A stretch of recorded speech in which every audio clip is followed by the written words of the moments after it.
At 5, in-state tuition at UW-Madison and other campuses in the system will increase 3.75% next school year. This after the Board of Regents unanimously approved the plan earlier today.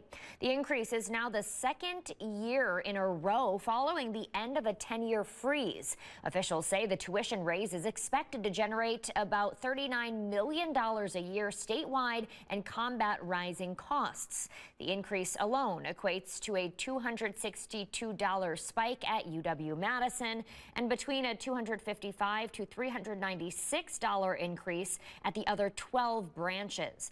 Out-of-state tuition rates are also set to go up.